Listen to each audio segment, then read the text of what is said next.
네, 안녕하십니까. 이번에는 창업의 절차에 대해서 배워보도록 하겠습니다. 자, 여러분, 이번 장에서는요, 창업의 준비는 어떻게 해야 하는가? 자, 이 부분이 나올 거고요. 앞부분은 그냥 참고할 사항들이 많이 나올 겁니다. 그 다음에 업종 선택을 할 때 고려할 사항은 무엇인가? 역시 마찬가지입니다. 핵심 내용은 별로 없을 거고요. 이 업종 선택에서 보통 우리가 업종을 크게 세 가지로 나누거든요. 네, 보통 제조업, 유통업, 서비스업 이 부분에 대해서 우리 책에 조금 다루고 있는데 조금 더 구체적으로 제가 내용을 추가해서 보강을 했습니다. 그 부분은 좀 짚고 넘어가도록 하겠습니다. 그다음에 창업 준비를 위한 10단계는 어떤 것이 있는가?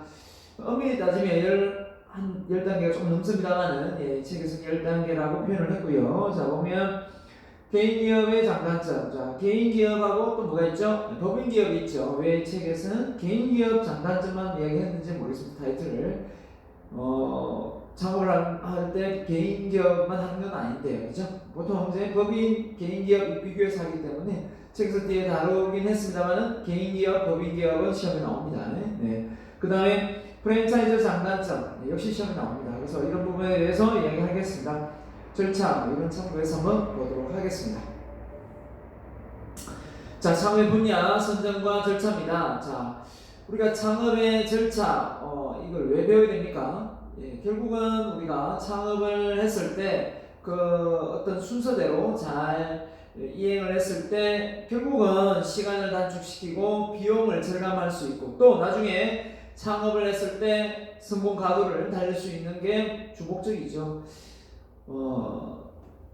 우리가 인생을 사는 데 있어서 또 뭔가 계획된 어떤 순차적인 계획을 세우고 살아가는 것과 또 그런 것이 전혀 없는 사람과 차이가 있듯이 이 사업도 마찬가지입니다. 창업도 마찬가지고 어떤 계획된 절차 속에서 진행될 때 비용을 상당히 절감할 수 있고 그리고 또 성공을 할 수도 있겠죠. 자,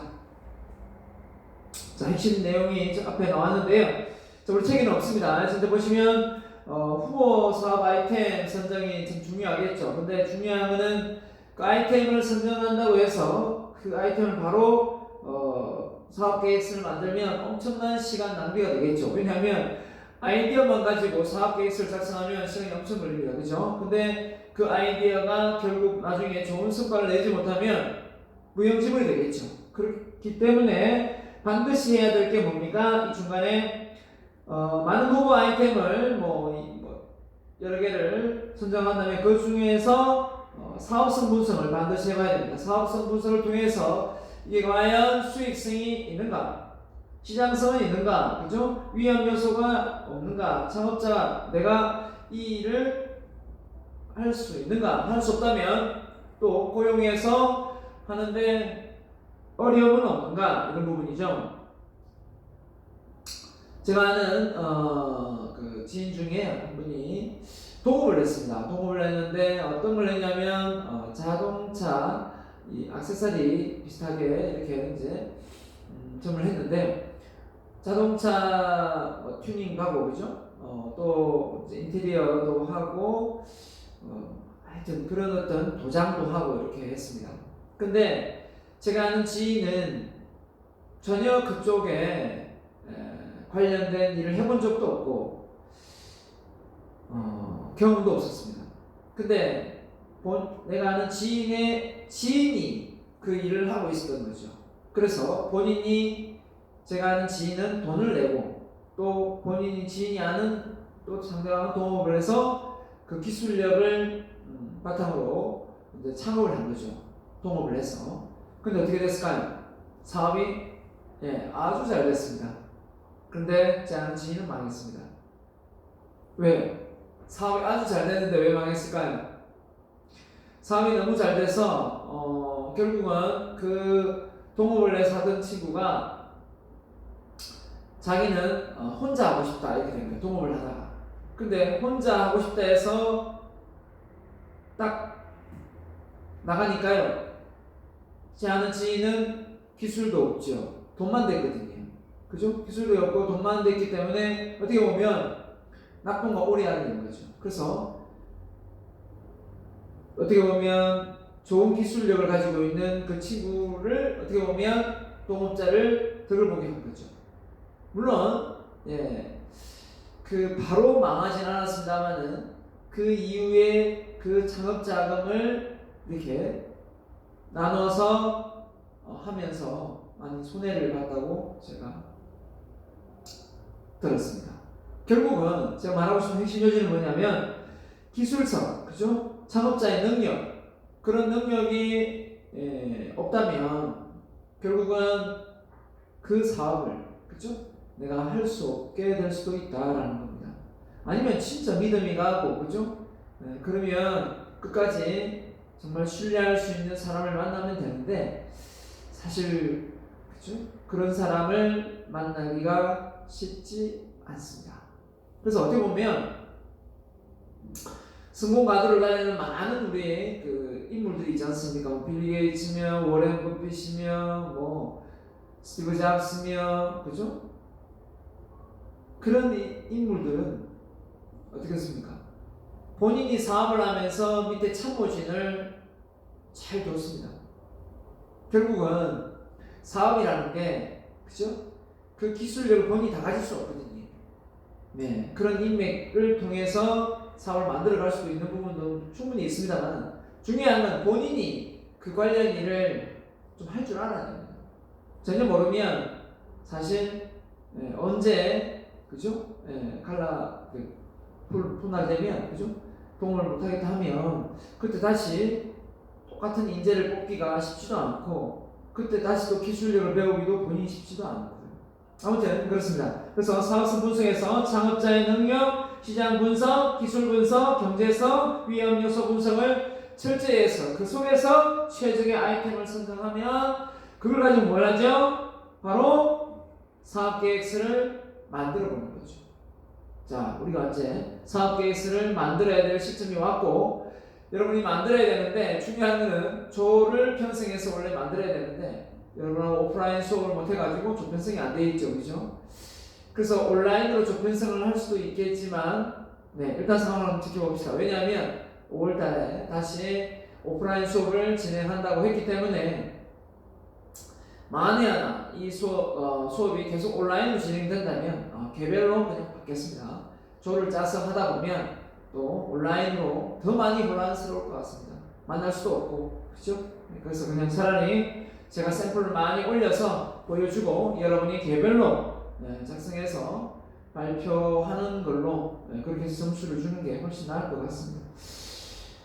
아무튼 이번에 그 코로나 사태로 수업의 평가 방식이 우리 참 중간고사는 따로 없습니다. 이 참고 능력 과목은 중간고사는 따로 없으니까 신경 안 써도 되고요. 기말고사를 치게 되는데 기말고사가 오프라인 수업이면 오프라인도 되면 그냥 문제없이 치르면 됩니다. 근데 계속 온라인으로 진행해서 시험을 치르게 되면 과제나 이런 걸로 대체를 해야 되는데 아무튼 그렇게 안 가기를 좀 바라고 있습니다. 그죠? 자, 아무튼 사업계획서 작성은 이번 학기에 반드시 해야 되는 부분이고 그 카페에 보면 그 쭉 밑에 내리면 각 작년 올해 초부터 해서 안 지운 내용이 있습니다. 카페에 보면 있을 거예요. 그 조별 발표 내용에 올려진 내용 보면 그게 사업계획서들이 쭉 올라와 있어요. 한번 참고해서 보세요. 그 내용들 보면서 이렇게 작성하는구나. 그 샘플을 제가 사업계획서 설명할 때 보여드리겠지만 여러분이 스스로 어떻게 어떤 내용들이 들어가 있는가 그런 부분을 참고하면 미리 도움이 되겠죠. 자, 아무튼 창업 준비 단계입니다. 준비 단계 창업 목적. 창업 목적이 뭔가 이러는데 자, 목적은 사실 그 창업자 개인의 어떤 이익을 위한 목적을 가지고 사업을 하면 안 되겠죠. 목적이라는 거는 뭐냐면 바로 이타심입니다. 이 일을 통해서 다른 사람들에게 주변 사람들에게 영향력을 폭넓게 주겠다는 목적이 있기 때문에 사업을 하는 목적이 잘 먹고 잘 살자 이런 내용이 들어가면 안 되겠죠, 당연히. 이윤을 하기 위한 위하여 시작. 이윤을 남겨서 무엇을 할 것인가? 이게 분명히 있어야 된다. 그래서 이윤을 남기기 위해서 하자 그러면 너무 개인의 어떤 이기심이 많이 자리 잡기 때문에 사업이 커지질 않고 또 뭡니까? 잘 되지도 않습니다. 그렇지만 이 기업의 목적이 정말 이 일을 통해서 많은 사람들의 혜택을 보고 또 복지를 누린다면 얼마나 또 기쁨입니까? 그죠? 그래서 이 목적 자체가 기업 창업자의 어떤 개인적인 사욕에 사로잡혀서 창업이 되면 안 된다라는 걸 꼭 말씀을 좀 드리고 싶네요. 그죠? 자, 갑니다. 철저한 준비. 뭘 준비해야 될까요? 일단 앞서 말한 대로 지식과 정보. 그래서 여러분이 뭘 해야 됩니까? 자료 수집을 해야 돼요. 자료 수집을 리포트로 제출받습니다. 그렇기 때문에 자료 수집을 해야 됩니다. 그래서 지금 당장 여러분에게 자료 수집을 지금 제출받고 있는 건 아니지만 오프라인 수업이 되면 바로 받을 거고요. 만약에 온라인으로 바뀔 때 언제까지 내세요 라고 제가 온라인으로 받겠습니다. 아직 갑자기 이렇게 하면 여러분이 되게 당황스럽죠. 지금부터라도 이번 주부터라도 조금씩 내가 창업을 한다면 어떤 아이템을 가지고 창업을 할 건가, 그 아이템 찾기를 위해서 자료 수집하면 돼요. 온라인상에 그죠? 신문이나 여러 곳을 향해 자료 수집하면 됩니다. 많이 읽어봐야 되겠죠. 그 다음에 창업 환경, 시대 흐름을 정확하게 읽고 자기 분석을 통해 강점은 극대화, 약점은 극복. 우리가 수업 분석이죠, 그렇죠?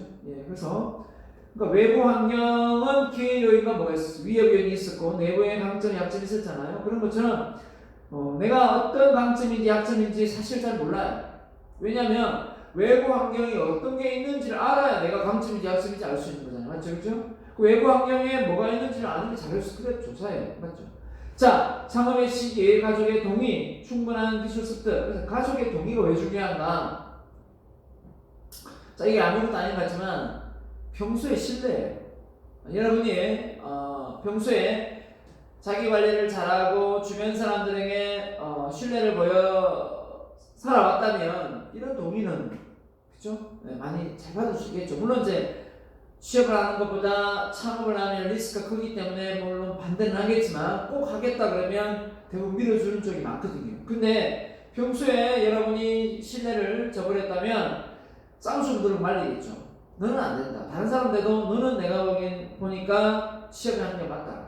너는 공무원이 맞다. 이렇게 말을 단정지어서 할 수 있다는 거예요. 왜냐하면 뭐 할 게 없어 취업하는 게 아니라 할 게 없어서 창업한다. 이런 사람들이 있어요. 창업이 그렇게 호락호락한 건 절대 아닙니다.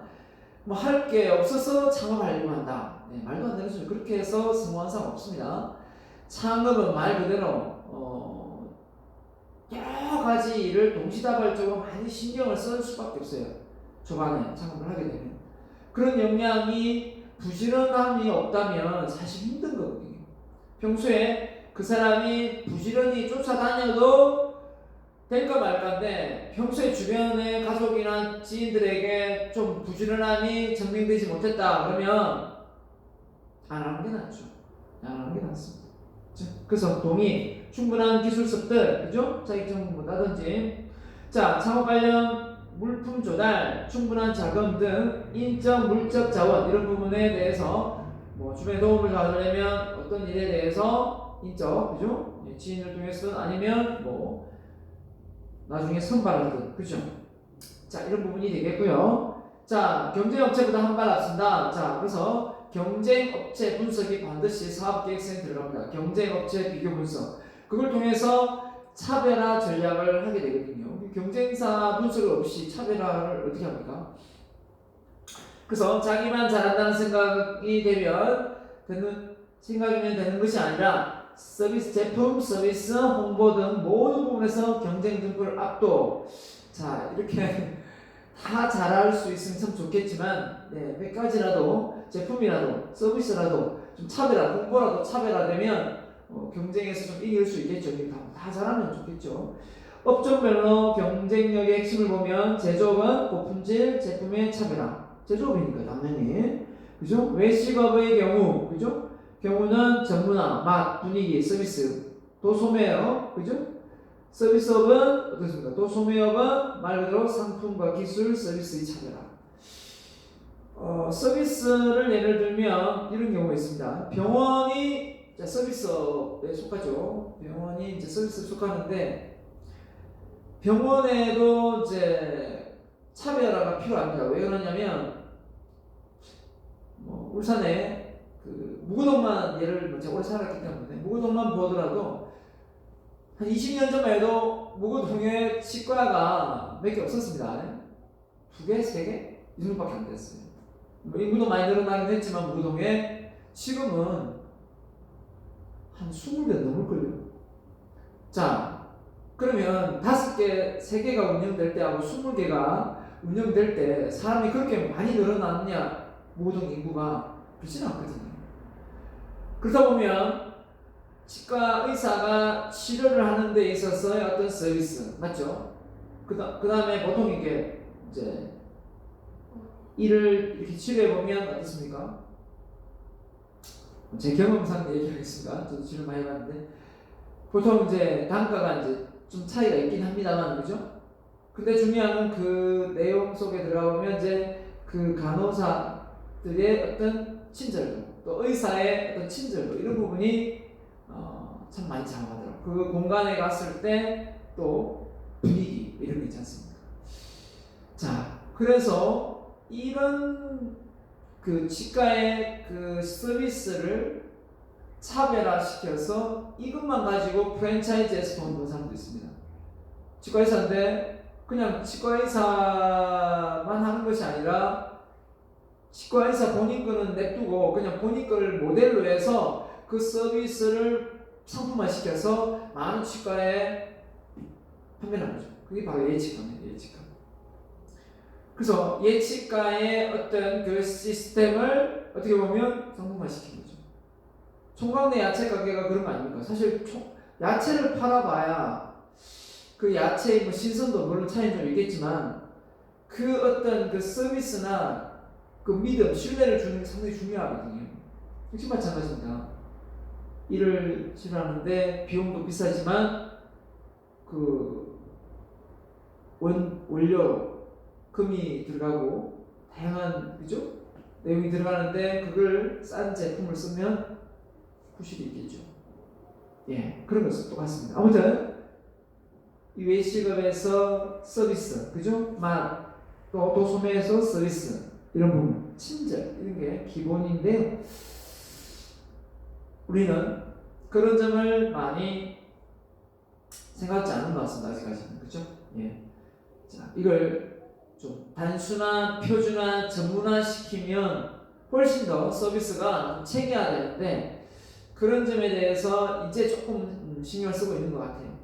그런 부분이 앞으로 이제 잘 정립이 되면 프랜차이즈화 가능한 게 많죠. 기본에 충실 이랬는데, 자, 뭐 기본에 충실하면 결국은 먼저 창업을 위한 조건이 갖춰져 있는가? 아이템, 장소, 경영 방침, 사업 계획서, 기본 사업 계획서는 작성했는가? 예. 자금의 조달. 그래서 창업하면 제일 중요한 게 뭐였습니까? 창업자, 자본, 아이디어, 뭡니까? 그 다음에 4개를 하면 보통 3개를 끝났지만 4개를 하면 바로 입지, 바로 상권이죠. 이 4가지가 가장 중요하다고 했습니다. 그런 부분이 기본이 되겠죠. 뭐 예를 들면 창업 분야 선정. 자, 업종인데요. 자, 어느 쪽을 내가 할 것인가 참 많이 갈등을 하게 되는데요. 자, 누가 IT가 잘 된다 해도 나하고는 관련이 없고 관심이 없거나, 그죠? 그러면 사실 힘들거든요. 그래서 본인이 업종을 할 때 경험을 해보는 게 제일 좋고요, 그죠? 경험과 상관없이 처음부터 시작해야 하는 자세가 뭐 과거의 자신의 위치나 경험에 상관없이 처음부터 시작해야 한다는 자세, 뭐 이렇게 했는데 막연한 부상이나 충동 때문에 행동해서는 안 되며 실패하지 않기 위한 사전 준비가 필요하다. 경험만큼 좋은 게 없죠. 예, 해보지 않고 누구 말만 믿고 어떻게 합니까, 그죠? 그래서 여러분이 아르바이트를 여러 번 해봤다면 그 아르바이트를 많이 해본 사람이 또 창업을 생각하게 돼요. 본 게 있으니까, 그죠?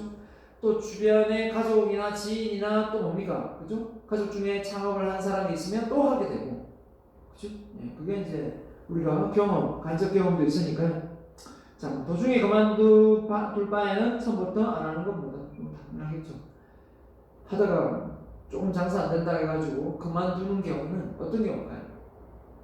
처음부터 목적성이 불명확한, 단순히 돈을 벌기 위한 거지, 돈이 안 되면 뭔가 새로운 다른 돌파구를 찾거나 뭔가 다른 어떤 방책을 찾아야 되는데, 그걸 완전히 갈아엎는다면, 다른 어떤 그 아이템을 갈아치운다면 좀 뜻이 없다고 보면 되죠.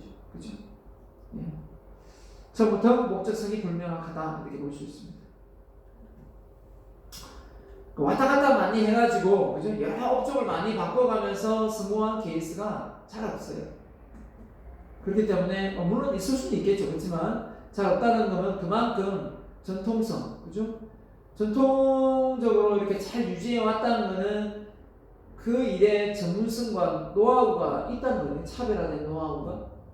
그러면 그 일에 집중, 반복, 끈기가 있다는 거예요. 맞잖아요. 집중, 반복, 끈기가 있어야 전문성이 발휘되는 거니까. 그러니까 그런 부분에 대해서 집중, 반복, 끈기를 해줄 때 저는 전문가 된다 생각하거든요. 근데 좀 다니다가 좀 창업을 해서 하다가 그만두고 하다가 그만두고 하다가 그만두고, 그죠? 그래서 또 창업하고 또 망하고, 네. 잘 안 됩니다. 그죠? 자, 창업자 업종 선택. 그래서 제일 중요한 건 성격, 그 다음에 경험, 그죠? 그 다음에 가족의 협력, 이런 것도 있을 수 있고요. 그 다음에 개업 시점에 일정의 수익이 예상되는 업종인가. 자, 창업은 참 힘든 게, 시작하자마자 플러스로 시작하는 게 아니죠. 마이너스로 시작하죠. 돈을 투자하기 때문에 그게 참 어려운 것 같아요. 그죠? 근데 이제 이걸 돈을 들이지 않고도, 크게 돈을 들이지 않고도 창업할 수 있는 공간이 뭔가요? 플랫폼 시장이죠. 온라인 시장입니다. 그렇기 때문에 업종별로 보면 제조업, 아까 유통업, 서비스업, 돈이 제일 많이 드는 게 유통업입니까? 제조업입니까? 제조업이죠. 기계가 들어가야 되니까 제조업이죠. 제조업, 유통업보다는 서비스, 둘 차이가 물론 있겠죠. 유통업은 또 공장 부지를 크게 하면, 유통 단지를 크게 하면 또 돈이 더 많이 들어갈 수 있고, 그래서 대체적으로 얘기하면 제조업, 유통업, 서비스업 이렇게 됩니다. 자, 물론 서비스도 크게 하는 경우도 있습니다. 그죠? 자, 고도의 기술이나 전문 지식이 있어야 하는가? 만일 그렇다면 배울 방법은 있는가? 그죠? 예. 그 다음에 경험이 없는 사람이 기업하기 위함한 업종은 아닌가? 자, 아까도 얘기했지만 어떤 기술력이나 이게 뒷받침되지 않는 사람이 그런 기술력 관련 창업을 하면, 그죠? 그 사람이 나가면 공장 문 닫아야 된다면 힘들죠. 그죠? 면허, 허가, 등록, 신고 등을 필요로 하는 업종 아닌가? 자, 학원 같은 것도 허가를 맡아야 됩니다. 공장도 허가를 맡아야 됩니다. 술 영업하는 거 허가 맡아야 됩니다. 그죠? 학교, 근교 안 되고요. 울대 앞에 왜 나이트클럽이 안 생기겠습니까? 허가 안 됩니다. 울대 앞에 나이트클럽을 창업하겠다는 친구 있었는데, 울대 앞에 학교 근거리에 무교동 앞에 나이트클럽 창업 안 됩니다. 허가가 안 납니다. 예, 그래서 창업이 어렵습니다. 그래서 그 사업 계획서 만들었다가 취소했습니다. 그죠? 그래서 술집 허가 있는 부분은 학교하고 거리가 상당히 영향을 많이 미칩니다. 술집과. 그렇기 때문에 이런 유흥업소 같은 경우는 반드시 허가 업종이기 때문에 삼산동에 왜 밀집되어 있겠습니까? 그 상업지역인 이런 공간에, 시내나 이런 공간은 제한이 없지만 주거와 이런 학교 근교가, 보통 주거가 많으면 학교가 항상 따라다니게 되어 있거든요. 학교하고 반경 거리가 제한이 되기 때문에 많이 영향을 받습니다. 그렇기 때문에 유흥업소 관련 쪽에 창업을 하려고 한다면 그 위치상 학교하고 동떨어져야 됩니다. 그래서 상업지역으로 밖에 허가가 잘 안 난다라고 보면 되겠습니다. 자, 어느 정도의 자금이 있어야 하는가 할 텐데, 자금은 제가 1.5배 정도가 가장 좋다고 했습니다. 그죠? 1.2배면 좋고 1.5배인데, 자, 중요한 많으면 많을수록 좋다 이렇게 하지만 그렇다고 자금을 많이 필요치도 않는데 일부러 은행 융자를 많이 낼 필요도 없지 않습니까? 그 정도 매월 이자가 빠져나가기 때문에 적정 인원이 적정 금액이 중요하고요. 그죠? 말 그대로 그 창업을 하면서 사업 계획서를 작성할 때 이 사업을 시작할 때 스타트업을 시작할 때 금액이 어느 정도 들어가는지를 조사해 보는 게 어떻게 보면 상당히 중요합니다. 인테리어는 얼마 들어가며 권리금은 얼마며 그죠? 담보는 얼마로 해야 되며 그죠? 네, 보증금 얼마 다 나오거든요. 그런 걸 모르고 막상 시작하면 이곳저곳에서 돈이 많이 들어갈 수밖에 없는 거죠. 자, 그래서 특히 중요한 몇 가지에 대해서 더 구체적으로 설명하겠다 하는데, 자, 창업의 필연성 확인, 창업과 자질 뭐 이런 거 이건 넘어와 있습니다. 자, 그다음에 제조업 선택시 고려사항. 제조업. 자, 제조업은 어떻습니까? 제조업 아까 유통업 서비스 중에 가장 경험을 해야만 되는 부분이 제조업입니다. 왜냐하면 다른 것도 마찬가지겠지만 제조업은 기술력을 바탕으로 하기 때문에 그렇습니다. 그래서 경험이 무엇보다 중요하고요. 최소한 제조업은 직접 근무를 해봐야 합니다. 몇 년? 최소 5년 이상. 네, 최소 5년이면 한 10년, 20년 정도 해봐야 제조업을 창업할 수 있다라고 말할 수 있겠고요. 그 속에서 생산, 관리, 판매 쪽에 분명히 일을 하면서 회사 전체가 어떻게 돌아가는지를 잘 파악을 해야 됩니다. 그죠? 그렇게 하지 해도 망합니다. 그죠? 똑바로 하지 않으면. 자, 도소매업입니다. 자, 도소매업이 예전에 비해서는 많이 많아졌습니까? 없어졌습니까? 많이 없어졌습니다. 왜냐하면 유통이라는 것 자체가 엄밀히 따지면은 중간 그죠? 도매상, 소매상이지 않습니까? 이게 이제 직거래로 많이 온라인으로 되다 보니까 기껏해야 배달업체가 도매상이 되는 상황이 되는데요. 도매상이라 하여도 그렇죠. 제품의 어떤 단가를 더 일부러 올리는 건 아니지 않습니까? 물론 이제 배달을 하기 때문에 조금 올려지긴 하겠지만 그거 자체가 도매상, 소매상은 좀 다르니까 말 그대로 물품 가격이 점점 높아지는 부분인데요. 이 도매상, 소매상 쪽에 사업이 잘 되면 일자리가 참 많아질 텐데, 자, 우리가 소비자 입장이기도 하고 또 어떻게 보면 그죠? 또 이 일자리를 생각하면 취업도 해야 되기 때문에 또 사업성도 생각하게 되는데, 둘 다 놓고 보면 저는 도매상, 소매상이 있는 게 훨씬 더 일자리도 많고 참 좋긴 하겠습니다. 근데 그렇게 될 수 없습니다. 왜냐하면 이미 기술은 발달되어 있고 그죠? 이미 진보화되어 있는데 그 과거로 돌아갈 수는 없지 않습니까?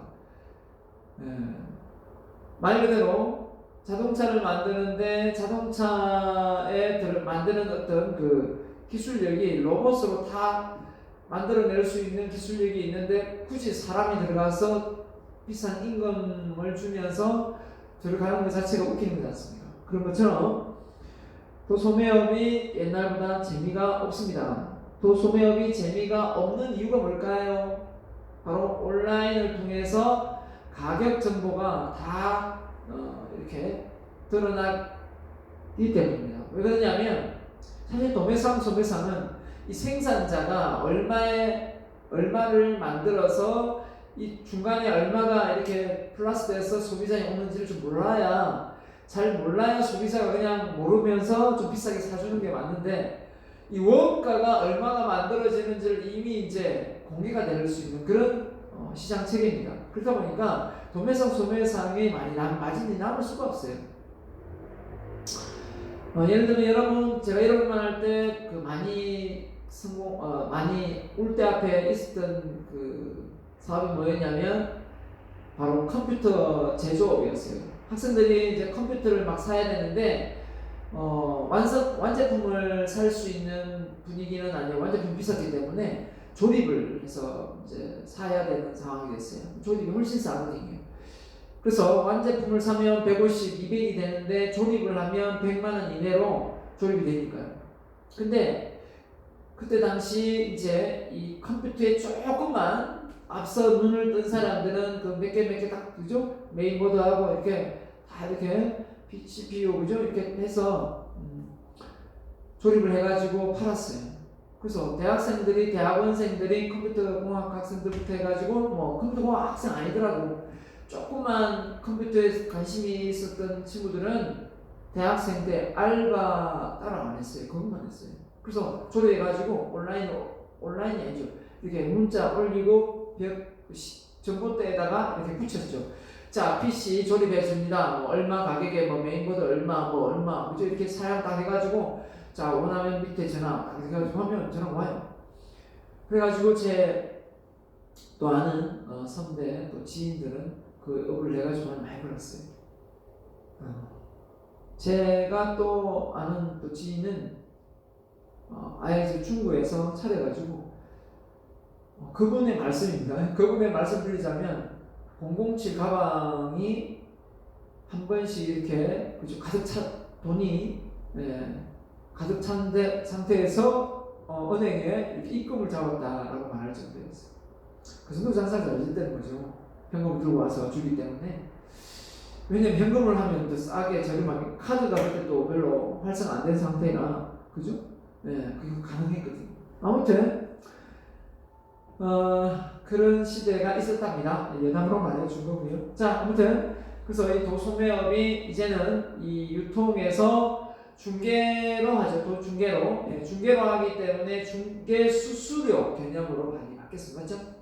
중개 수수료 개념으로 바뀌면서 지금 사업이 진행되고 있다. 온라인에서 그렇게 말하고 싶습니다.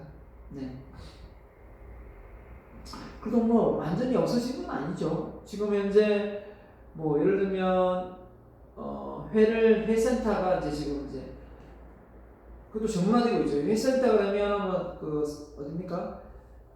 그 원래는 회센터가 어떤 시장 쪽이나 이런 가게를 오픈해야 회가 있었는데 회 전문점이 돼가지고 각 지역별로 조그맣게 회를 썰어서 집으로 배달을 해주는 그런 왜냐면 배달이 잘 되어 있으니까요. 그러니까 이 배달이 잘 되어 있다 보니까 그 업도 가능한 거예요. 그래서 공간은 아주 협소합니다. 아주 협소하고 몇 테이블만 와서 뭐 소주 마시고 할 수 있고 다 배달을 해주죠. 그런데 그 과정에 회를 이렇게 이제 배송받더라고요. 근데 또 제 아는 분은 그것도 직접 가서 회를 바로 원산지에서 키우는 걸 떼가지고 오면 더 저렴하고 차를 하나 사더라니까요. 차를 사서 그냥 본인이 6시에 마치고 내려가서 아침에 그 자고 경매 받고 그죠? 와서 또 장사하고 힘든 삶을 살고 있는 사람도 봤는데 그래야 마진이 많이 나오니까요. 그죠? 원래는 이제 그 회를 이송해주는 그죠? 운송해주는 도매상이 따로 있어야 되는데 그렇게 하는 사람도 있고요. 아무튼 그렇게 직접 본인이 더 많은 순이익을 남기기 위해서 공급하고 그 다음에 또 더 저렴하게 또 많이 주면서 고객을 유치하는 그렇죠? 그런 전략도 있겠죠. 그러니까 원가를 낮추는 방법은 공급처를 그죠? 교습해서 싸게 저렴하게 들여오는 방법 외에는 원가 절감할 수 있는 방법이 없죠. 내가 직접 재배하지 않는 이상 그죠? 키우는 거 아까 물고기가 좀 키우지 않는 이상. 자, 아무튼 도소매 사업하기 어려운 분야, 쉬운 분야 구별이 있다는 점, 이런 점, 그만큼 틈새 시장이 예전에 많았다면 지금은 틈새 시장이 거의 없다라고 보면 된다고 보겠습니다. 자, 편의품, 선매품, 전문품 이렇게 나오는데 손님이 근처에 가게에 사는 식료품, 이런 건 편의품. 대형 할인점 확 잡고 있죠. 물론 이제 요즘에는 SS마트라 해서 그죠? 소규모로 하고 있죠. 그 다음에 선매품, 여러 가게에서 상품을 둘러본 후에 사는 가구, 의료품, 예를 들면 안마기나 이런 것도 있을 수 있겠고요. 취미에 따라 기여도가 높은 고급 의류, 기금속 전문품. 자, 결국은 여기서 사전 지식이 많이 필요한 상태에서 판매가 되는 것은 마지막이겠네. 그죠? 그래서 이렇게 표현합니다. 편의품은 되게 착수하기 쉽다. 대형 할인점 이렇게 공간만 있으면 되는 거고요.